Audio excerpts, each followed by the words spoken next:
Hi everyone, I'm Vicky, the QA team leader for PNMsoft. I would like to welcome you to this webinar on sequence attractive and interactive forms. Please ask your questions as they come up. As usual, the webinar and all the materials will be published on the members portal. Shlomo, it's yours. Thank you very much, Vicky. Let's have a look at what we're going to be covering today. Yeah, that's me. And these are the items. The idea being, we want to see all the different, not mid to advanced level options that we have for the grids and combo boxes, and all the other items that you have listed over here. We're first going to show the user experience end of it. In other words, all the things that the way the users see them. And we'll take a break and we'll answer questions at that point also if any of them collect. And then we'll show the technical how-to on each of them. Some of them will have a walkthrough, some of them will have a more high-level experience. And of course, as usual, the entire webinar will be downloadable and usable for yourselves later.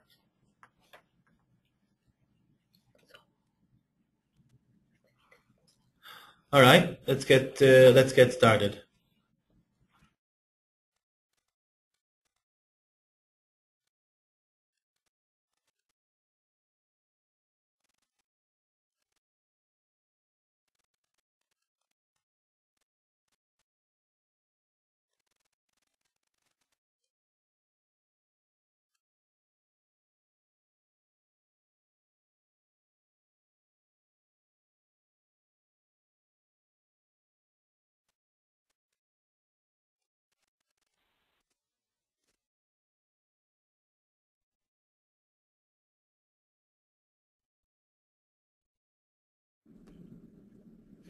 Let's get started with the basic sequence grid, as you can see it on your screen right now. We have a list of people over here, an ID coming from the database, first name, last name, address, gender, and age. And let's see what we can do with that list of pre-populated data to demonstrate what we can do with the sequence grid. The first thing you can see over here is that it's sorted according to the numeric ID, but not much else. And if we want to get something that we can make sense of, we would need a sorting according to any one of the columns. The titles are clickable, so if we choose to click on the last name, it will now be, as soon as it comes back from the postback, it will render itself alphabetically ordered.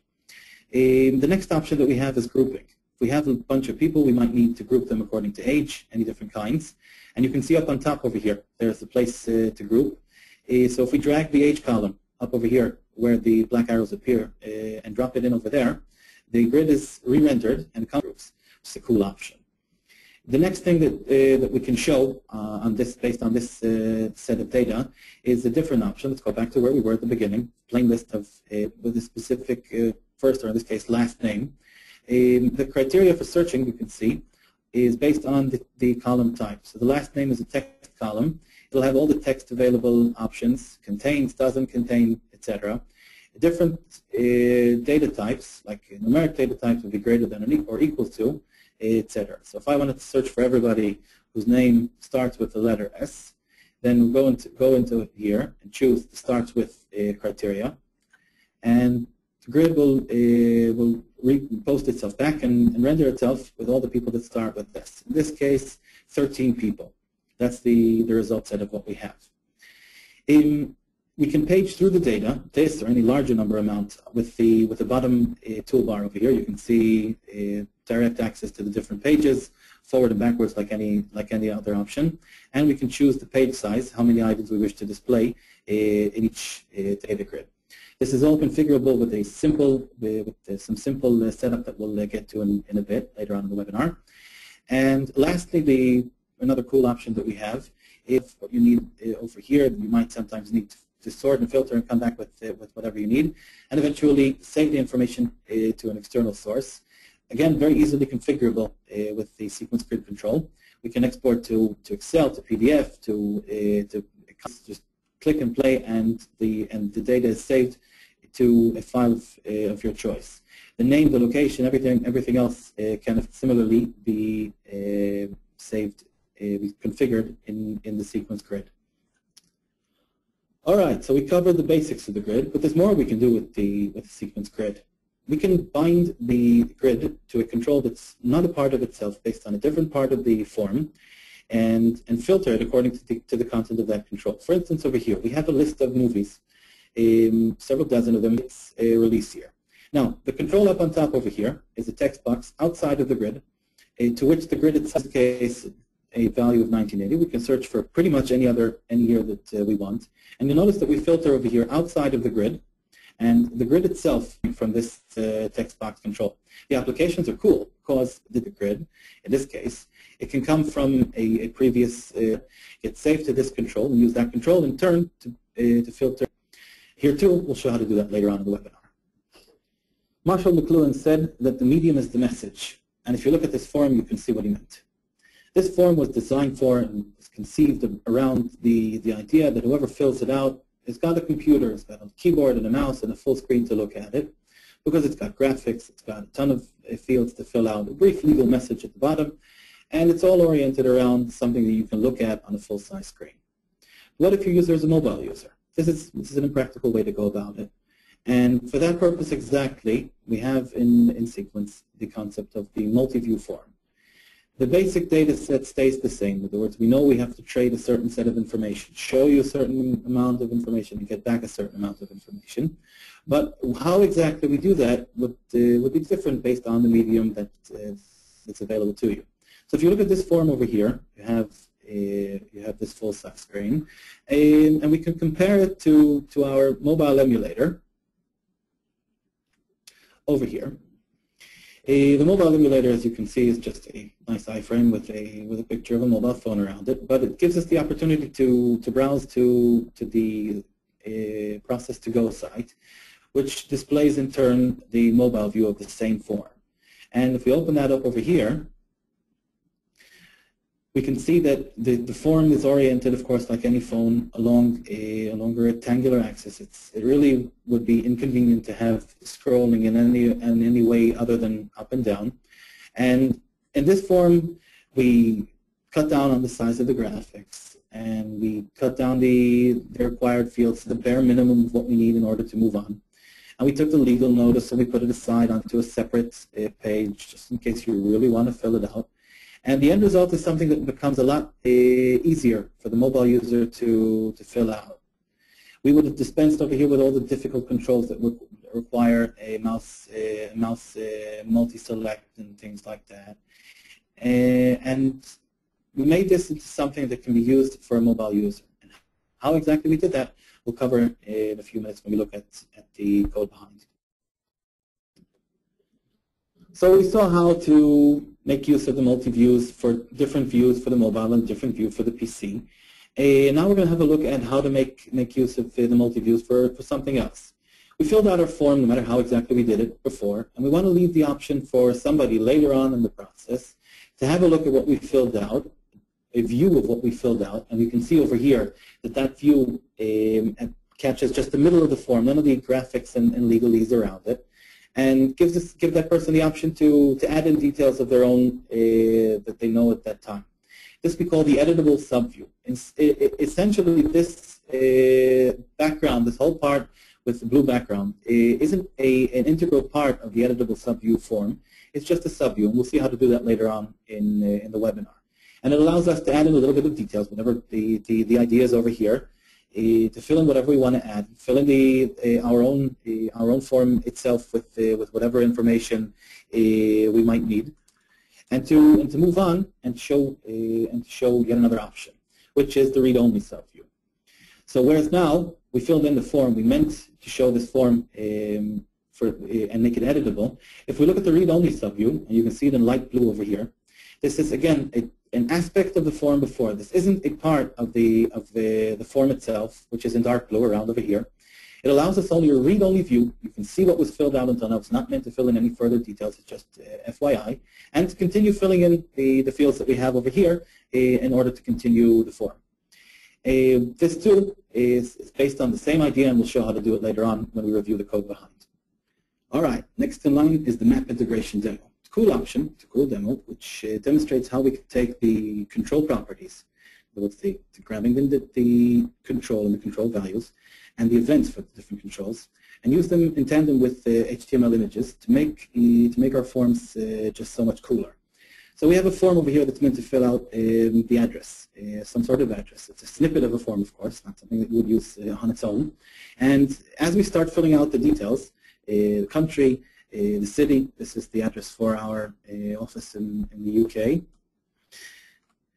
The map will update itself as soon as there's enough information. We're integrating over here with the Google Maps API, and we'll show how to do that later.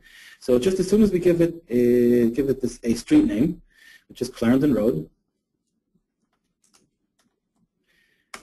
and we tab out of the control, that event in itself, the on-blur of the street name, took the information, each of the events, but this one was just enough to get there, in order to render a map from the Google Maps API. And you can see we haven't filled out the house number, not yet, that's on purpose, because when we fill out the house number, it will show how, again, tabbing out of this control renders the blur event, which we'll cover later, and it focuses us in onto the actual part of Clarendon Road that we're looking for. The details of this are applicable in many different ways. Chose this particular implementation to show you the integration of how it can potentially all come together. You can use this for advanced validation, for interconnecting different components of your form, etc. And we'll have a look how in a bit. Here's a real quick add-in we're going to show, just demonstrated here, and you can look at it in the code behind afterwards if you wish. It is a combo box with images. It clarifies what's otherwise a text-based only medium. So you can see over here a list of flags with a small JPEG image bound next to each of them. The images are no way saved to the database, but other than that, it makes for an improved user experience. All right, we'll take a break from the visually cool demonstrations for this form. It's an entirely technical form. And what I want to show you over here is mainly afterwards in the code behind how we can grab in the client-side code elements of the server-side data. So if we look over here, this is our control. This is our test control over here. We'll show later the client-side code. The first one is a small snippet of JavaScript that will grab and display the control name, which is then later on useful. You can see it has field 1 and then the entire prefix before it. And this is useful when we'll need to validate and to copy and to compare and do other things in the client-side code. And the second one, based on that recognition of the control name, will take the value that you have inside your form and grab it into the client-side code. And you can see over here it's just an alert to show what it found. Lastly, and in the same context, we're going to show over here in a standalone format, so you can later use it and copy it, the event management that we have for the .NET controls. It's wrapped up in a very convenient way, which we'll demonstrate. So over here, the on-blur event, you can see we clicked inside the event test control, and when we click out of it to anywhere, it will also, the client-side code will indicate to us with an alert that it will also focus on this control. As I said, we'll have a look at it later in the code review. All right, we're going to have a look now at the combo box and the load-on-demand combo box, and when each of them is optimally useful. The combo box is the standard, it's the basic solution. If you have a data source that you know exactly how much data you intend to return from, and you don't expect it to grow over time, then the combo box will return that data all at once. It will pre-render it as the form is loading. It will be served all to the client in one shot. And then you can choose from whatever content you have over there and move on. The thing is that you want to notice that if we look at the source for the form, and we see where the combo box is located, you can see that within the div for this combo box, all the information is already there. All the people that are meant to be listed are pre-rendered and pre-downloaded. So if there's a limited list, then it's cool. That's what we want it to do. You don't want to go to the database each time you ask it for something. But if you expect it to grow over time, then what might start out as a few dozen records and just 5Ks of information going from the server to the client, you quickly balloon out into something that would affect performance. And for that reason, and for a few others that we're going to cover now, you might want to use the load-on-demand combo box. The load-on-demand combo box has several advanced features. The first of which you can throttle how many records it will return on each go. So you can see over here that we set it initially for 10 records, and only if we click on it over here will it continue and load up another 10. Another option is filtering. So if I want similarly to the way we did with the grid, just start typing out a name, and it will return only those records that are relevant from which we can choose. They each have their virtues, and we're going to have a look later on to see how to set them up very easily. All right, moving on to filtering combo boxes. There are many applications where you want the content of a certain combo box, for instance, in this case, street, a list of streets, to be bound to and depend on a second combo box, a city. For instance, if I'm going to choose the city of New York, I'd like to have the list of streets that are relevant to that city, and Chicago in the same way. So by choosing the city of New York over here, and we're going to go over the how later on in the code, the second combo box is actually rebound to the list over here, and it returns a list of streets that are fitting to New York: Academy Street and Access Road. If I choose a different option in the list of cities, for instance, Chicago, I'll get a different set of streets: Allenwood Drive and Albacore Lane, for instance. The how is not dissimilar to what we did before in binding the grid to a control outside of itself. And we'll have a look at the code behind it a bit. Okay, so we finished with the combo boxes for now. Let's see what we can do with text boxes and the a bit advanced options that we have. The first options that we have are masks. You can see in these two first ones, for phone number, for IPs, the mask gives you the advantage that you can actually see what's expected of you to fill out. You can try to fill out letters, but it won't let you fill it in. And this is this comes instead of validation. Instead of having somebody fill something out and then telling them, well, sorry, that's not what we meant, the mask gives you an opportunity to do it in advance. So if you want to fill out your number, you're expecting a prefix, whatever the number is, and if the user can type it in, it means that it's valid and you don't have to validate it later on. Same with the IP, it's expecting only numbers, only a specific set. So if it'll let you type it in, then obviously you're doing something right over here. And finally, the text. By the way, as you can see, this is the mask doesn't validate for missing characters, only for what you typed in. And that's something you have to take into consideration.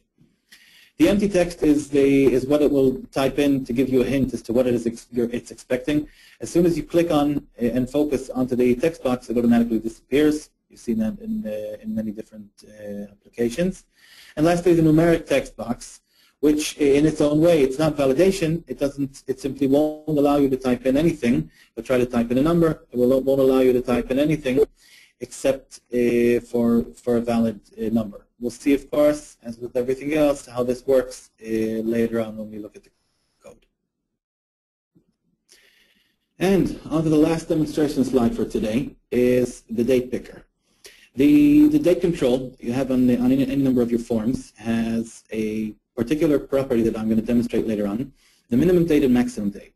So here too, instead of first asking somebody to pick out a date and then only after they picked it, validate it to tell them whether it's within the proper range, if you add in the minimum and maximum date, which we'll show later, you'll notice the dates that are available to pick. Over here, it will show you the dates for February. So for February, you have the 25th to the 28th of the month. All the previous dates you'll see are grayed out and not even clickable, so that they're unavailable. And for March, you can see, it will give you, the valid dates are the 1st to the 11th. I set the dates to be from now until 2 weeks forward. That would be a particular business scenario or any other expression that you can use within Sequence. And what this does, it only allows you from the beginning, from the get-go, to click on valid results. We'll show how it's done later in the code.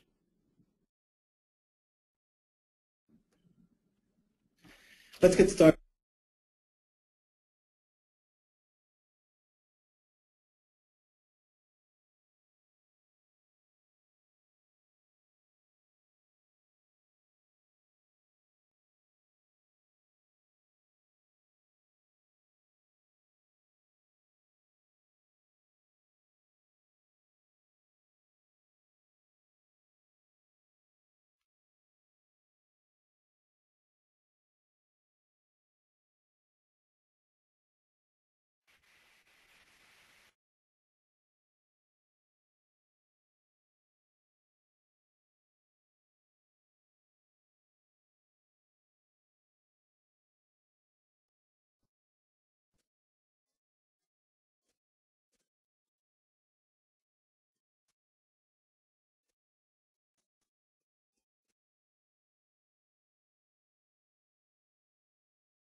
Okay. Sorry, we had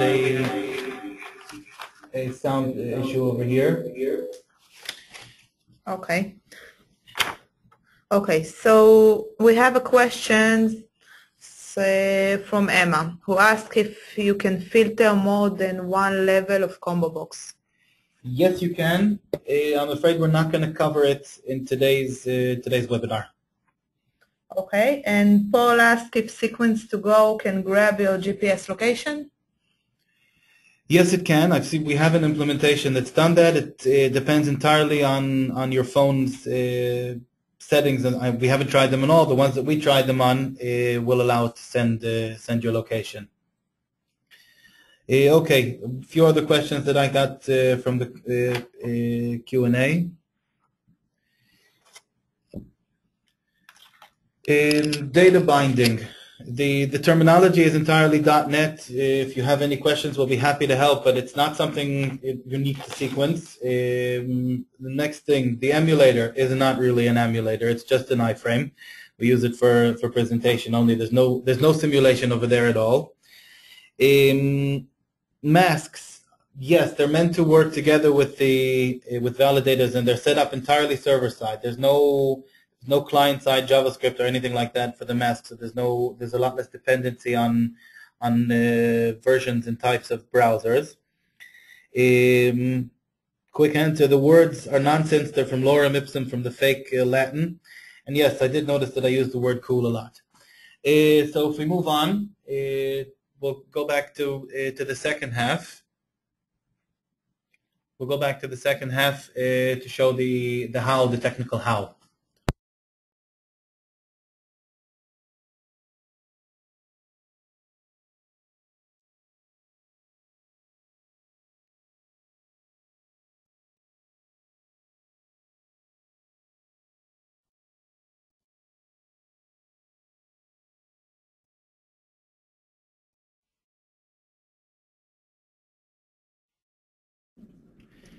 All right, now it's time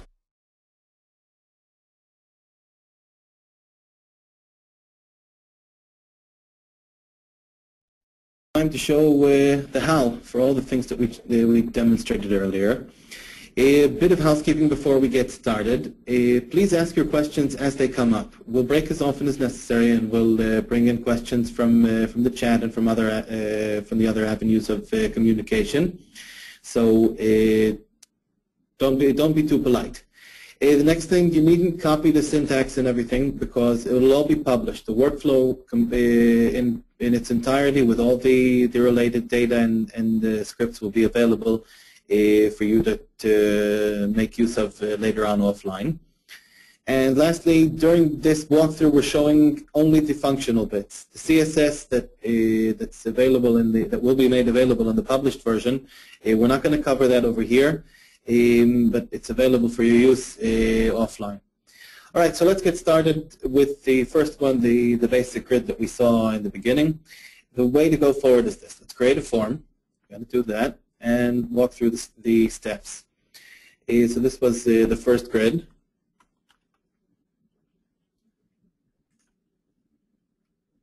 Now we're going to create a form, and then we're going to add in, we're going to edit it and add the grid in as necessary. So the parent form is pretty much a shell. It can have any fields that we want. We're not really looking into that right now. And we're going to create a standard form, whereas we could already start off at the beginning with the other items, with the other options, which we're not going to cover over here. So we got our basic form with almost nothing on it. It has an empty row up on top, which we're going to make use of. So we're going to occasionally dive into the markup as necessary, and borrow and modify bits as needed. So let's take the row from the top, make use of it over here, add in another row beneath the field that we already have in the parent form. And when we go back, we can see it's visible over here. We're going to add in our details into here, but first we have to take care of the data model. So we have the data table, the UAC table for the parent. We need one for the grid. So let's add that in over here. Add in another table for the grid. We're going to use one of our own. So I prepared it. That's the UAC table with the list of people. We can give it in the name a meaningful name so that we know what it's about a bit later on. We need to give it a key name, the field that's going to be the database primary key. So in this case, the easiest one is the workflow instance ID. We already get all the details inside over here, all the different fields that we might want to make use of. We'll keep those. And we can click through, and we now have that added into our data model. We can finish up over here, and let's add in the grid into our table. We're already located. If you notice, when you click on any of the HTML elements, it locates us inside the element, which is a useful thing when we're clicking into to add elements. So let's add in the grid. You have it up on the top left in the data heading, and adds in the first grid that's added in is as you can see, an empty template. So we'll do it in the order. We have to give it a data source. That's just UAC that we just created just a minute earlier.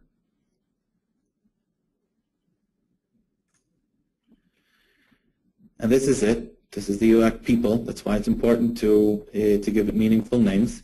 And the data source also, since it's visible under certain circumstances on the form and in the markup, let's give it a meaningful name.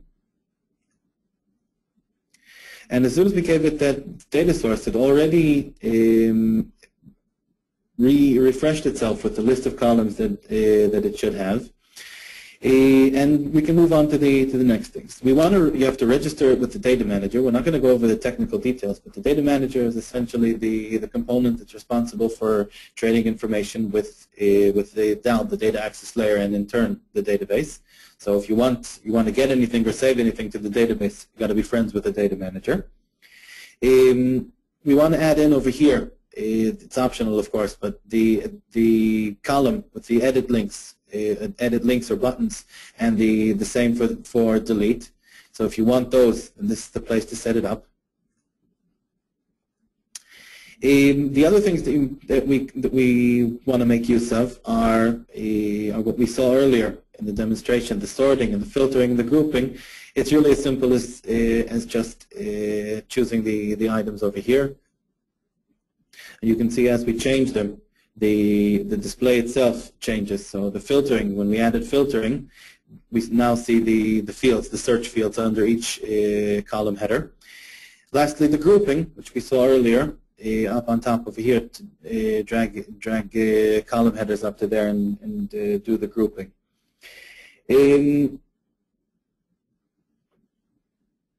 That's pretty much all we have to do over here. So if we take, we can unfocus ourselves out of there, and we can see that the form is now rendered. Let's have a look at the grid. There are a few other things that you want to have a look at. Most of what we can do in the properties grid, and that's over here on the right. We have the IDs and all and everything else. But a few of the things that we want to add in, let's have a look. We want to make sure that we have the allow filtering by column. We have that set up. The allow sorting is already also brought in from the property that we had before. You want to see that we have the grouping panel is enabled, and that's way down over here. It's set to show the grouping panel. And lastly, we have over there, we selected the other options up over there. So this covers the functionality of what we saw, the data manipulation functionality. There's one last thing. If you remember, we demonstrated also the export.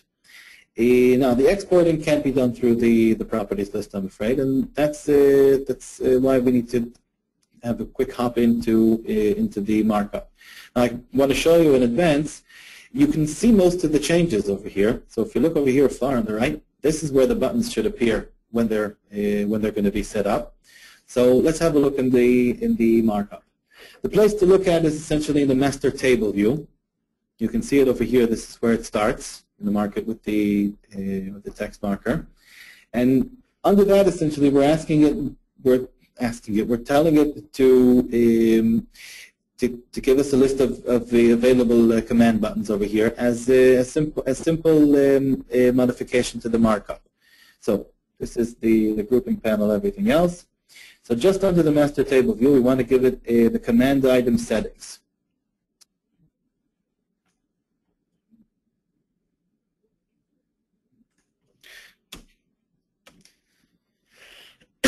Sorry.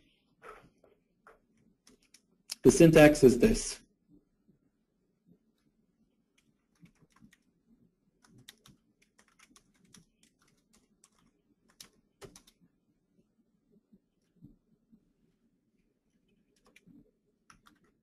Let's do the open and close already.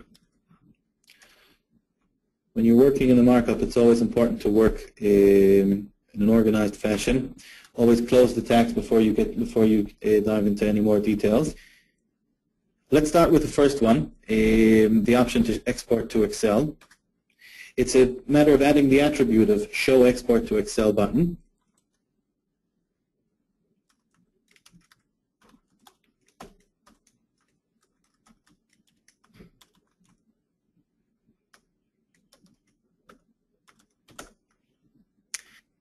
And if we hop back to the design window, we can now see over here on the right, it will have added the export to Excel. It's as simple as that. The other options are similar. We're not going to cover them here each. It's show export to Word, show export to PDF, and show export to CSV. They're all available in the markup.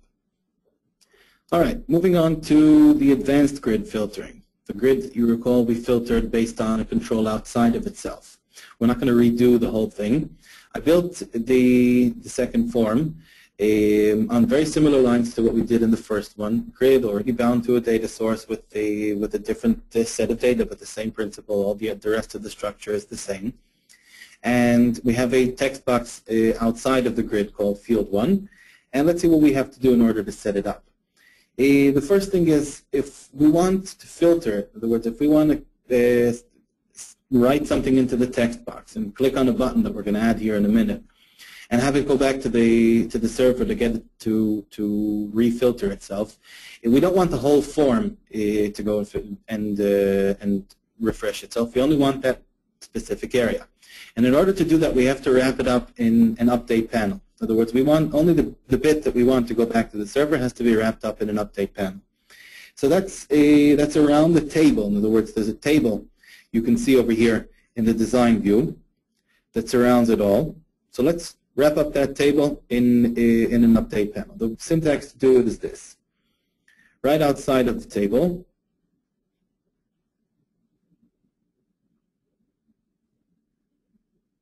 Sorry, lost that for a second. Right outside of the table, let's add in our update panel. The syntax is this.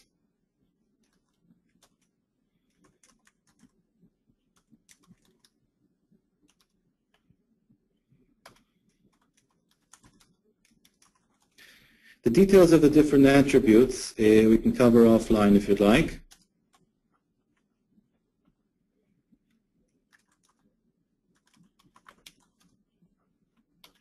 They're designed to optimize performance.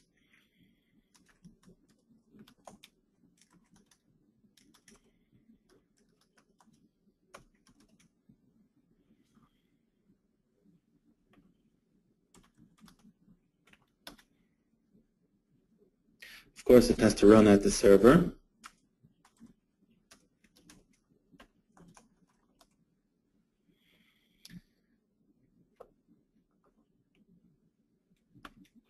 And we have to close it up. So first, let's add in one more line that we need. It has to contain within itself a content template. We add that in here.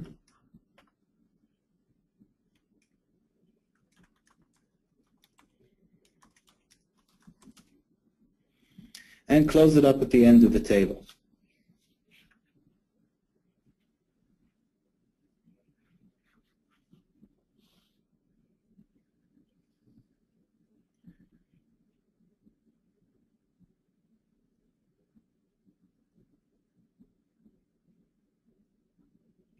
Over here. Right after the table over here, so we have to close up first the contents template. We have one already in the form, but it's not, that's for the high-level form. And then the ASP update panel.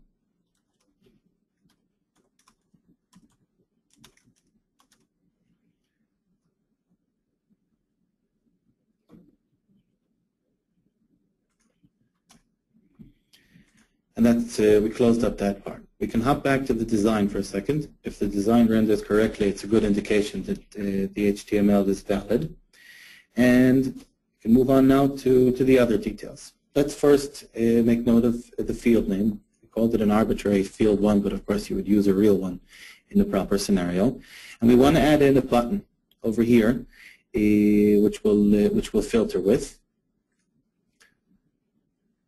We can choose the initial details from here.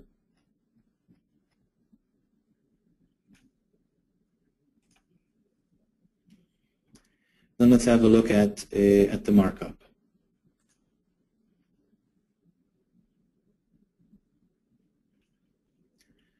Right over here, this is the button that we just added in. We want to make sure that it's got everything's got the details. Give it something a little bit more indicative of what it's supposed to do.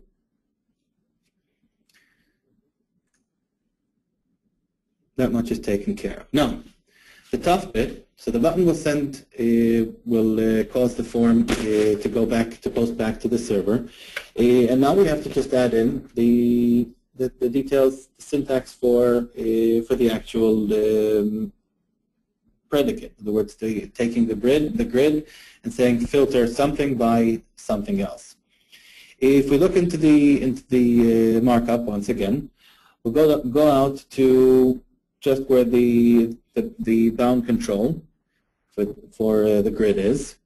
We have to find the data source for the grid. So you can see in the design view, it's right under the grid itself. So we'll find that in the markup as well, and it's right over here. This is the data source for the grid that we want to use. So let's set it up so that all the attributes are clearly visible rather than scrolling all the time, and see what we need to add.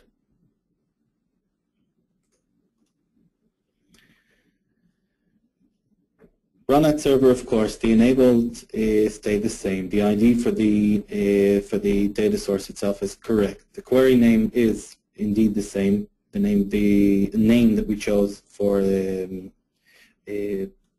table. Again, it makes it a lot easier to recognize now that we have the name of it. There are films inside of it.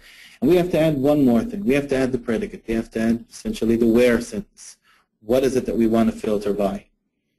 So Always remember, it's got to be in parentheses.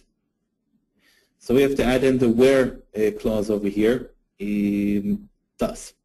So we want to compare within the grid the field called released, that was the released year,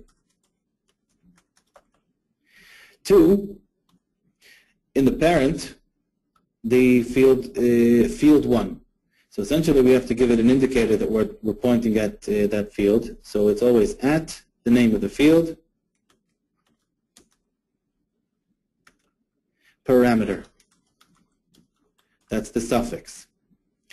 And no less importantly, within the where, we have to, within the data source, we have to also add in the parameters. In other words, indicating the field 1 of parameter. We meant to say we meant it to point to field 1 in the parent. So that's a whole key to itself, wrapped as where parameters.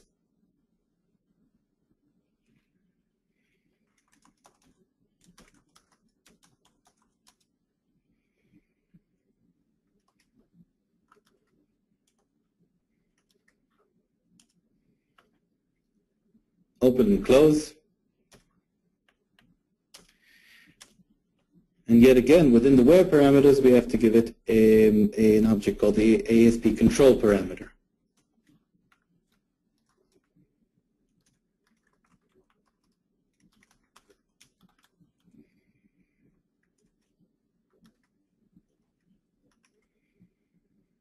Open and close.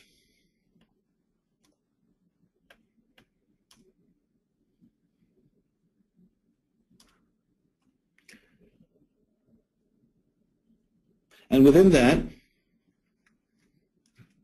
within the ASP control parameter, is that the attributes that we want to give it are saying essentially the control ID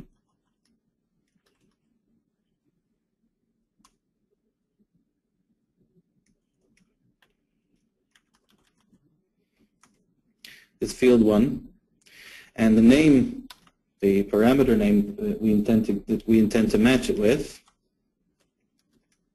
is field 1 parameter.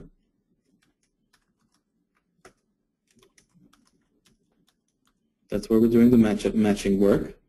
And lastly, we have to give it the type so that it knows what kind of comparison that it's doing. In this case, it's a numeric, it's a year, so it's int 32. It could be any other options available, of course, in the different .NET types. One minor typo, you can see it in red over here, is I missed the equals mark for the where predicate. And that's pretty much it. That's all we have to do to filter the grid with the external text box control. And let's move on. Let's continue to the multi-view form. We saw it in the demonstration before, the mobile view, the editable view, the read-only view. Let's see how it's done.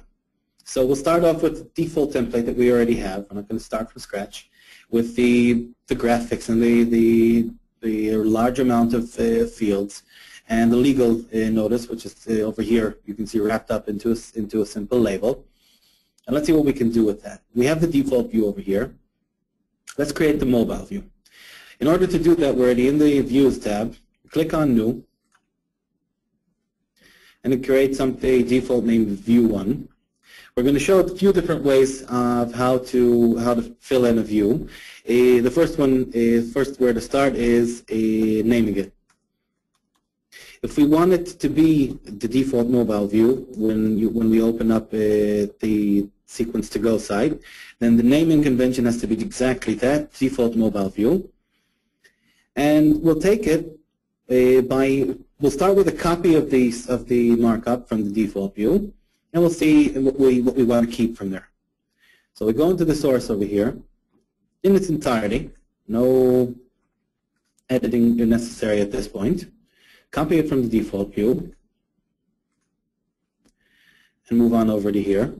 This one's empty right now, other than the parent control, and put it in its entirety. So if we look at the design mode right now, it shows the exact same thing. But we want to change this pretty radically.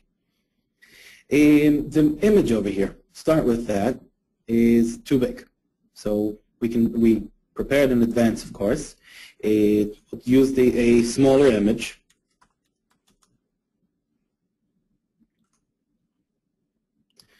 That's edited. And we want to keep just the tier 1 for simplicity's sake. So we can do this in the markup quite easily. You can do it in the design view either way. The table has a few different rows. We're starting with tier 1. Let's find the one for tier 2.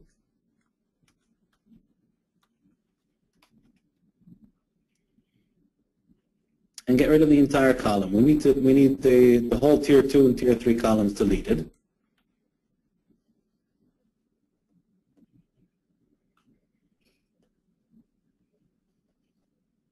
So that's tier 2, and we can do tier 3 at the same time.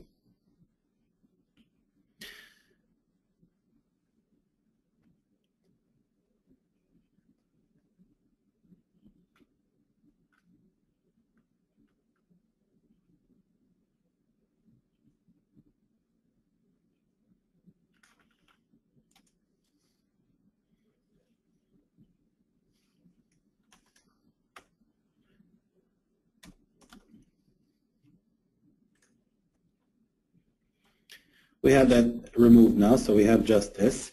And in the same fashion, we would reorganize, recolumn, and do the others in order to create a rectangle on the vertical axis so that we get a good user experience. The last thing you want to remember, just the label with the legal notice. Instead of using this label with a legal notice inside of it, I prepared in advance. I can copy it over to here. It would be a simple HTML link. So if we go back into the source to find label 1,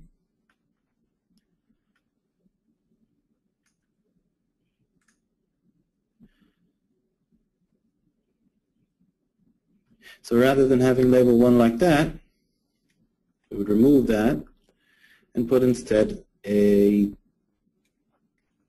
link.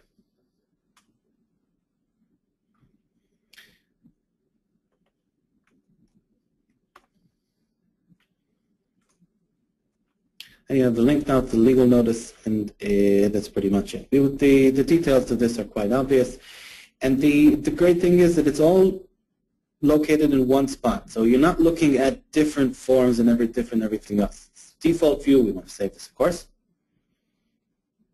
Default view, which shows us the big wide one, and the default mobile view, which we just created, which shows us the mobile orientation.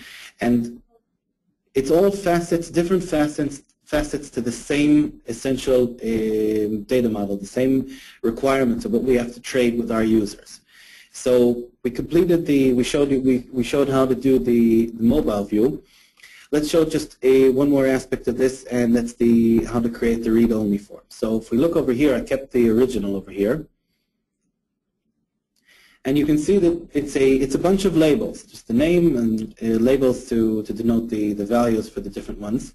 And this you can again create manually. It's absolutely possible. Another interesting way to do it, it takes the data model raw, no design, no anything, and let's show how to do that. Give it a new view to work with. Let's call this read-only 1.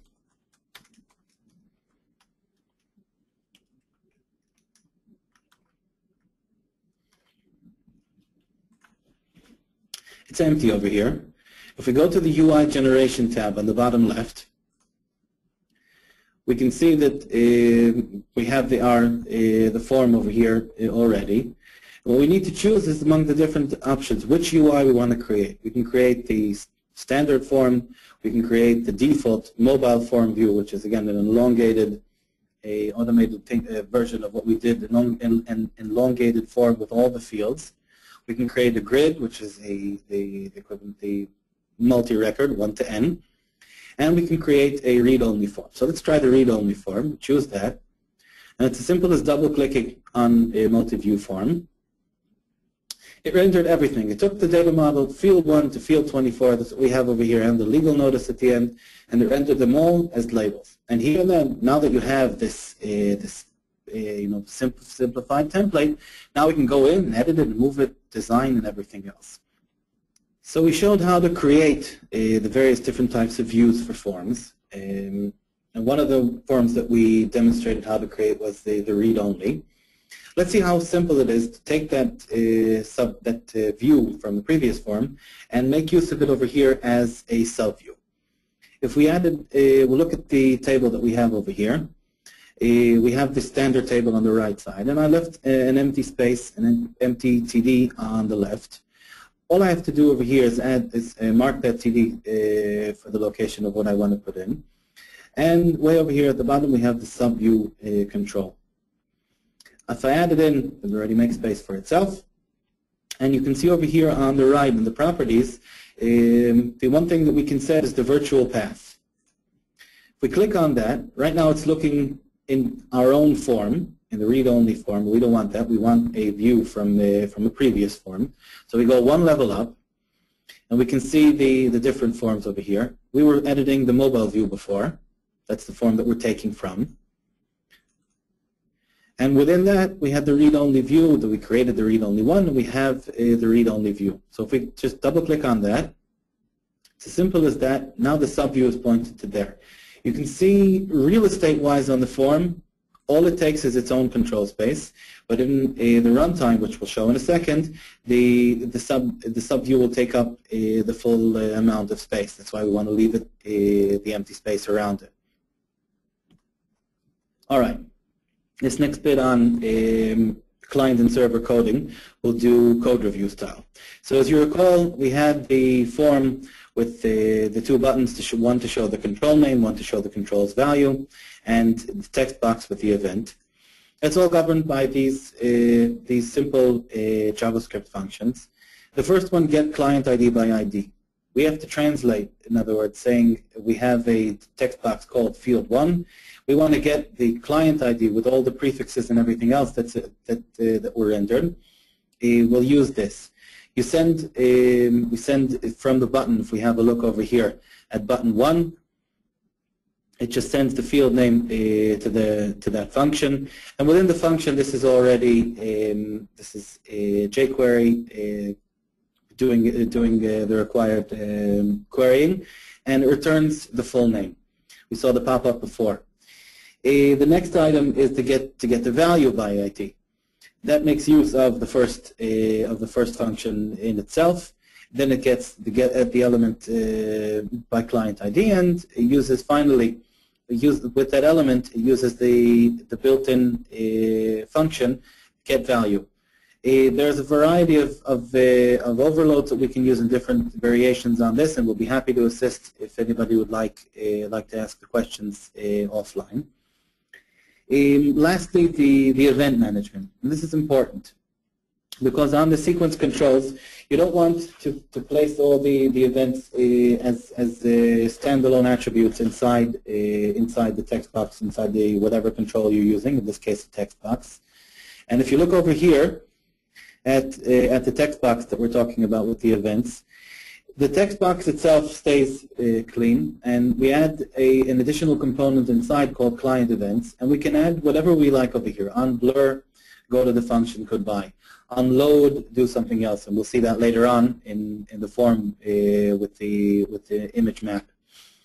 And it's very important that we work in this way to keep our forms both valid HTML-wise and organized.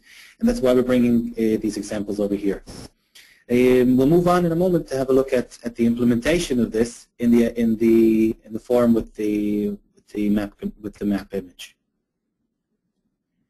So we covered the theory of advanced controls, getting values, getting HTML controls, and managing events. And the map form is a good example of a place where we can actually see how we put it to good use. So in this map form, we have the same functions that we reviewed before, with one additional one, the update map function. This is the JavaScript function that makes use of the Google Maps API, which is, by the way, free up to a limit of 2,500 requests a day. But it's good for our demonstration over here. And what we did is we have an image control that starts off as a blank image down at the bottom of the form. You saw that. And Every time there's an event, I suppose we should start with that. Every time we change something in one of the controls, and you can see how we applied the client events over here. Every time we blur out of a specific control, it goes to the update map function, and it tries to get an update on the image, see if it can return a valid image to display. Now, if you have a look at the result over here, if we have a look at the function, it's very simple. We're making use of the getValueById function. We're sending the city, the street name, the house number, and the state. And we're verifying, of course, if there's enough information. We need at least the city and the street name to get something. That's the if. And what we're taking is essentially we're resetting the source for the image based on what we're getting, what the Google Maps API is returning. There's a static beginning to it. You can see it over here. You can copy it from the workflow that we're sending. And we add the suffix, the street name, the house number, the city, and the state. The result being, if it's successful, it will return an image, and we'll use that image to populate the image controlled at the bottom of the form. That's pretty much everything there is to it. And we can move on to the next subject. Moving on to combo boxes and the load on demand combo box particularly. In order to change what's rendered by default as a standard combo box, all you have to do is select the combo box in question, and on the right-hand context menu, you'll see there's a checkbox for Enable Automatic Load on Demand. If you check on that, an additional menu opens up, which allows you to choose whether you want to show more results box, which is necessary, and how many items you want per request, -1 meaning all of them, no matter how many there are, and the others denoting any other paging limitation that you wish to apply. That's pretty much all you need to do. All right, let's move on to filtering combo boxes and what we need in order to do that. We need to start out, first of all, understanding the data structure between the combo boxes, the data sources. So I set it up over here, a screenshot from the database.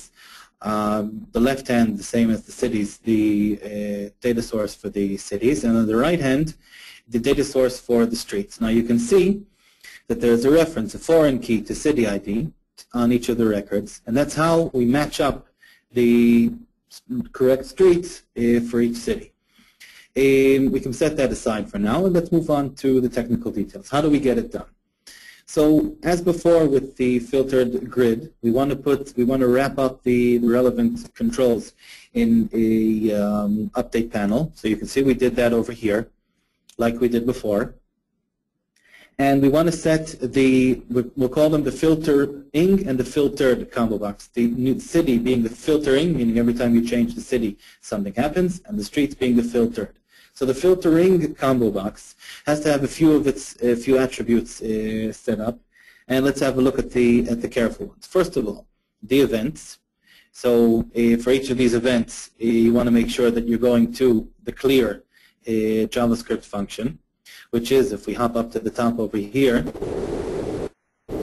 essentially just a cleanup function that's meant to take the street combo box and empty out the values from it so that we can have it repopulated with the new ones, with the correct ones. And most importantly, it has to have auto postback set to true. So if you look over here, we scroll a little bit to the side, auto postback is set to true, which means every time we change it, we do something with it, it fires up the postback. It fires up a postback to go back and load up both itself and the filtered streets combo box. And finally, we want to have a look at the filtered combo box, the settings for that. So if we scroll down a little bit towards there, we can see a very similar clause to what we had before with the where. So we're looking at where casting the city ID to in32 is equals to the ID column for the city, for the filtering combo box. And most importantly, the only thing we have to remember other than that is to enable the load on demand for this control as well. The details of this are best learned through a little bit of experience, and the code samples that we're providing are just the perfect thing for that. Let's move on to having a look at the bit advanced options that we have for text boxes. By default, if you have the string in your data model, the control that's going to be generated for it automatically is the standard text box. If we have a phone number, for instance, that we want somebody to put in the format of 3-number prefix, then dash 3 numbers, dash 4 numbers, we can take away essentially the standard text box, remove it from there, and in its place put a masked text box, which has a few additional options. So we'll point it to the same data field, the phone, and if we have a look into the source, what it gives us over here is a masked text box. And by adding in over here an additional attribute called the mask, we can choose, and there's a help available in our members site. We can choose any mask that we choose. So, for instance, if you remember the beginning, it's 3 numbers inside for the prefix like that. Then you have the first 3 numbers of the phone number itself, and the last 4. And what that will do, you can see if we go back here, the sequence.net code behind will automatically render it with that structure so that people will know what to fill out. The next one that we have is the empty message. It will work on any text box. It's a property that you can set from here from the designer. If you scroll down on the right, and whatever we give it over here is what it will show in gray and make disappear as soon as we focus onto the control.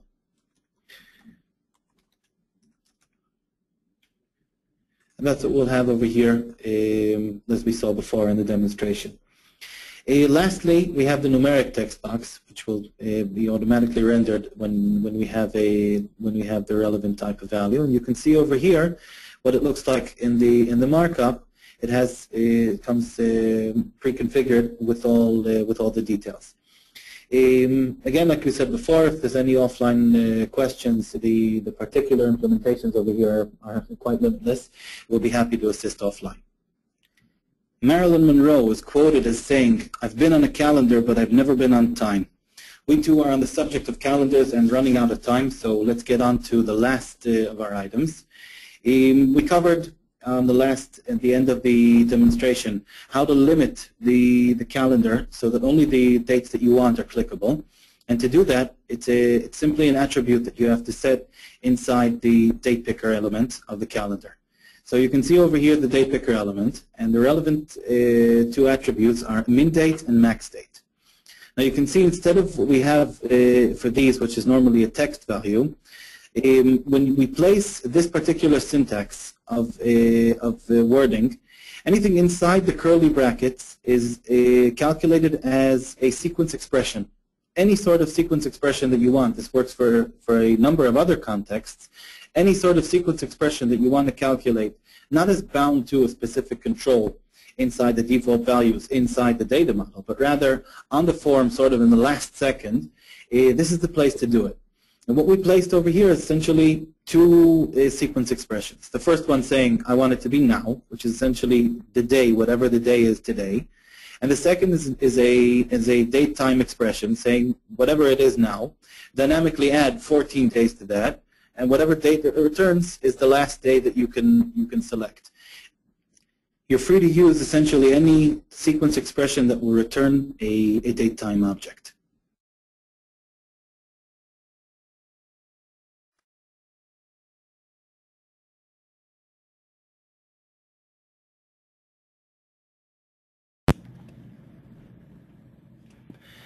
All right, that was the presentation.